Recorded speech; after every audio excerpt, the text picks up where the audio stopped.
நான் விஜயலட்சுமி பாட்டி பேசுகிறேன். இப்போ வந்து காலையிலே பிள்ளைங்க பாஸ்தா செஞ்சு வைங்கன்ட்டு போனாங்க.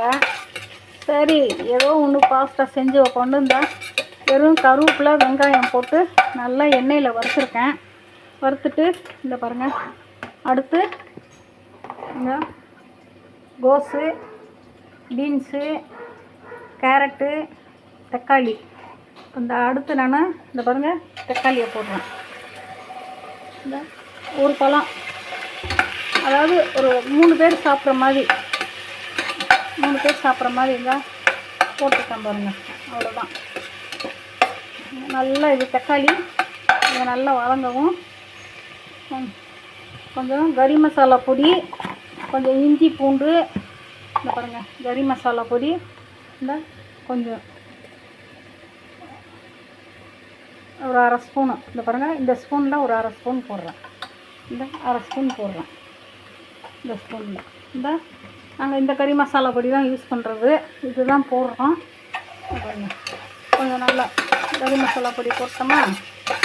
பாருங்கள் ஒரு பச்சை மிளகாய், காரத்துக்கு ஒரு பச்சை மிளகாய் போட்டிருக்கேன். வெங்காயம், பச்சை மிளகாய், கருவேப்பிலை போட்டு முதல் வதக்கிட்டு அப்புறம் தக்காளி போட்டிருக்கேன். தக்காளி போட்டு இந்த இஞ்சி பூண்டு கொஞ்சம் இங்கே பாருங்கள்,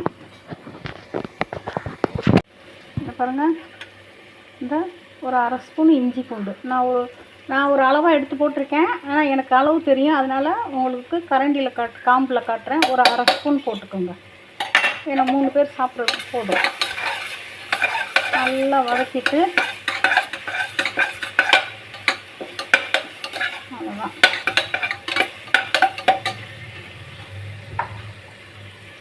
காரத்துக்கு கொஞ்சோண்டு மிளகாய் பொடியும் நான் வந்து கொஞ்சம் மிளகு பொடியும் போடுவேன். ஏன்னா மிளகு பொடி கொஞ்சம் உடம்புக்கு நல்லதுன்ட்டு இந்த பாருங்கள் இந்த குட்டி ஸ்பூனில் 1/2 ஸ்பூன் மிளகு பொடி போடுறேன். போட்டு இதையும் நல்லா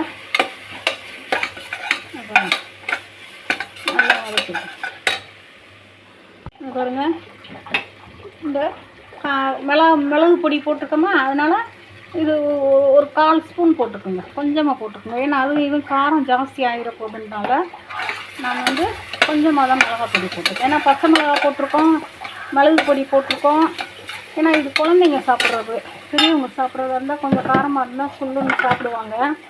இது வந்து குழந்தைங்க சாப்பிட்றதுனால நான் கொஞ்சம் காரம் கம்மியாகவே தான் போட்டிருக்கேன்.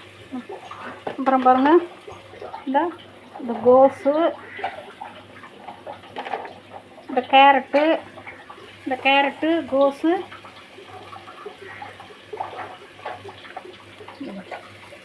கேரட்டு கோஸையும் போட்டு நல்லா கரட்டி விட்டுட்டு இந்த பாஸ்தா நல்லா கழுவிட்டு கொஞ்சம் ஒரு 2 நிமிஷம் தண்ணியில் போட்டு வச்சுருந்தேன்.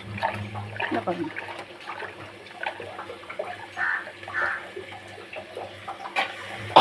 அவ்வளோதான். போட்டு ஒரு 2 விசில் மட்டும், கேரட்டு புதினா கொத்தமல்லி மட்டும் இறக்குறப்ப உங்களுக்கு நான் போட்டுட்டு காமிக்கிறேன்.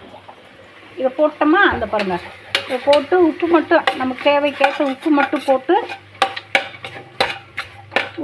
போட்டு கொஞ்சம் தண்ணி ஊற்றி அவ்வளோதான்.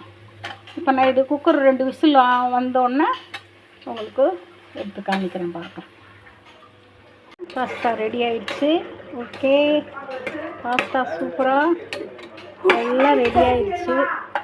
இந்த பாருங்கள் அப்படியே தட்டில் சூடாக எடுத்து போட்டு சாப்பிட வேண்டியது தான்.